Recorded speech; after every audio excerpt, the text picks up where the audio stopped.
በመካከለኛው ምስራቅ እየተካሄደ ያለው ጦርነት እንደቀጠለ ይገኛል። 9ኛ ቀኑን የያዘው የኢራን አሜሪካ እስራኤል ጦርነት በርካታ የመካከለኛው ምስራቅ ሀገራትን ክፉኛ ጎድቷቸዋል። ይህ ጦርነት እጅግ አውዳሚ ጦርነት እንደሆነና በርካታ ሀያላን ሀገራትን ለሁለት የከፈለ ሁኔታው በዚሁ ከቀጠለ ወደ ሶስተኛው የዓለም ጦርነት የማምራት እድሉ ሰፊ እንደሆነ ተንታኞች እየተናገሩ ይገኛሉ። የቻናላችን ቤተሰቦች በመካከለኛው ምስራቅን በተመለከተ ከትኩስ መረጃዎች ያገኘኑን ትንታኔ ወደ እናንተ ልናደርስ ወደድን። ቻናሉን ሰብስክራይብ፣ ቪዲዮ ላይክ እያደረጋችሁ መረጃዎች እንድትከታተሉ በአክብሮት እንጋብዛለን።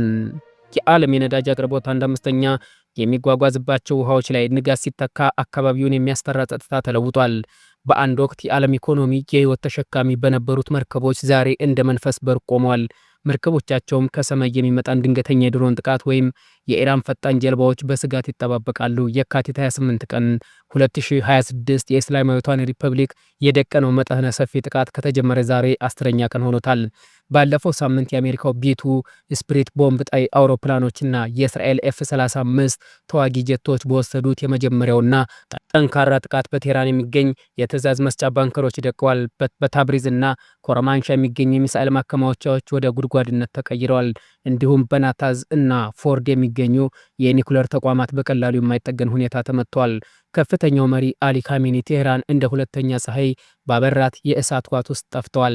በመቶዎች የሚቆጠሩ የአብዮታዊ ዘብ አይአርጂሲ ጄኔራሎችና ቁልፍ መኮንኖች ስልጣን በማይገዳደር ሁኔታ ተቀምጦበት በነበረው ስፍራ አሁን የሚጨስ ፍርስራሽ ብቻ ጥለው አልፈዋል። የስርዓቱ ልብ ቢወጋም ሙሉ በሙሉ ከመፈራረስ ይልቅ ይበልጥ ወደ መጠናከር መርዛማ ወደሆነ የአጸፋ ጥቃት ተቀይሯል።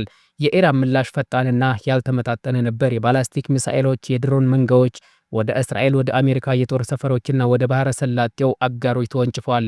አብዛኛው በአሜሪካ የፓትሪዮት እና የእስራኤል አሮ የመከላከያ ስርዓት ቢከሽፉም የተወሰኑት ግን ኢላማቸው መጥተዋል። በአሁኑ ወቅትም በፋጅራክና በራስ ታኑራ የሚገኝ የነዳጅ ማከማቻዎች ከጠፈር በሚታይ የእሳት ነበልባል እየነደዱ ነው። በባህሬን የሚገኝ የጨው ማስወገጃ ጣቢያዎች በጥቁር ጭስ ታፍነዋል። የኩዌት አቡዳቢ አውሮፕላን ማረፊያዎች በጥቃቱ ምክንያትም ለጊዜው ተዘግተዋል።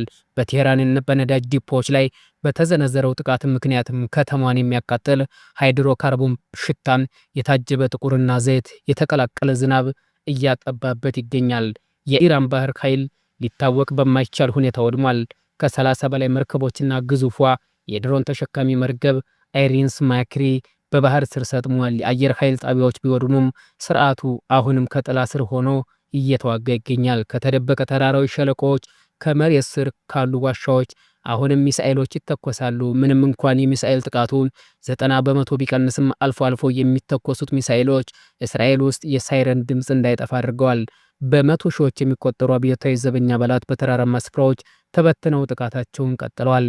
እጅግ አስከፊው ቁስል ያለው በሆርሙዝ ሰርጥ ላይ ነው። ኢራን መስመሩን መዘጋቱን አውጃለች። ማንኛውም ኃላፊ መርከብ ላይ እሳት እንደሚከፈትበትም ዝታለች። የንግድ መርከቦችም እንቅስቃሴ ወደ ዜሮ ተቃርቧል። በመቶዎች የሚቆጠሩ ግዙፍ የነዳጅ ጫኝ መርከቦች በሩቅ ቆመዋል። ዓለም ነዳጅ አቅርቦትና የተፈጥሮ ጋዝ መስመር በመታፈኑ በዓለም ገበያ ላይ የነዳጅ ዋጋ ከፍተኛ ሁኔታ እየናረ ነው። በአፍሪካ ዙሪያ የሚደረጉ የባህር ጉዞዎች ሳምንታትና በቢሊዮን የሚቆጠሩ ተጨማሪ ወጪን እየጠየቁ ነው። ዓለም ለእያንዳንዱ በባህር ላይ ለቆመ መርከብ በየሰዓቱ ዋጋ እየከፈለ ነው። በባህር ላይ ግዙፍ የጦር መርከቦች ቦታቸውን እየቀያየሩ ነው። የዓለም ግዙፍ የጦር መርከብ ዩኤስ ጄኔራል አልፎርድ በሲዩዝ ቦይ በኩል አልፎ ወደ ቀይ ባህር ገብቷል። በጀልባው ላይም ያሉት ተዋጊ አውሮፕላኖች ለማጥቃት ዝግጅት ላይ ናቸው። የፈረንሳይ ጦር መርከቦች የሜዲትራኒያን በኩል ያለውን ክፍተት ሲጠብቁ፣ የብሪታንያው መርከቦች ግን ለጊዜው በዝምታ እየተከታተሉ ነው። ዛሬ ምሽትም ጥቃቶቹ አልቆሙም። እስራኤል ጄቶች በቴህራን የነዳጅ ማከማቻዎች ላይ አዲስ ጥቃት ተሰንዝሯል። ጭሱ ለብዙ ኪሎ ሜትሮች ይታያል። ኢራን በበኩሏ የእስራኤልን ሰማይ በቀይ ቀለም በትልቅልቁ ሚሳኤሎች ምላሽ ሰጥታለች። የትኛውም ወገን ድል ማድረጉን አላወጀም። ፕሬዚዳንት ትራምፕም ኢራን ያለምንም ቅድመ ሁኔታ እጅ እንድትሰጥ ሲጠይቁ ጠቅላይ ሚኒስትር ኔታንያሁን ዘመቻውን በሙሉ ኃይል እንደሚቀጥሉ ዝተዋል። ይህ በድሮንና በዶላር ዘመን እየተካሄደ ያለ የአቅም መጨረሻ ጦርነት ነው። አሜሪካና እስራኤል ሰማዩን ቢቆጣጠሩም በየቀኑ በቢሊዮን የሚቆጠር ዶላር የሚገመት ትጥቅ ያቃጥላሉ። ኢራን በበኩሏ በጠላት አቅም እስከሚሟጠጥ ድረስ በጽናት መዋጋት መርጣለች። የባህረ ሰላጤው ሀገራት በትውልድ ታይቶ የማይታወቅ ውድቀት እያስተናገደ ነው። አየር ማረፊያዎች በጭስ ተውጠዋል። ማጣሪያዎች እየነደዱ ነው። ኢኮኖሚ መስመሮችም ተቋርጠዋል። 9 ቀናት አልፈዋል። ፍንዳታዎቹ እንደማያልቅ ነጎድጓድ ያስተጋባሉ። በቴህራን ጥቁር ዝናብ ይዘንባል። አድማሱ አሁንም ቀይ ነው። ጦርነቱ አሁንም እንደራበው ነው። ዓለምም ትንፋሹን ውጦ ማን ቀድሞ እንደሚሰበር እየተጠባበቀ ነው።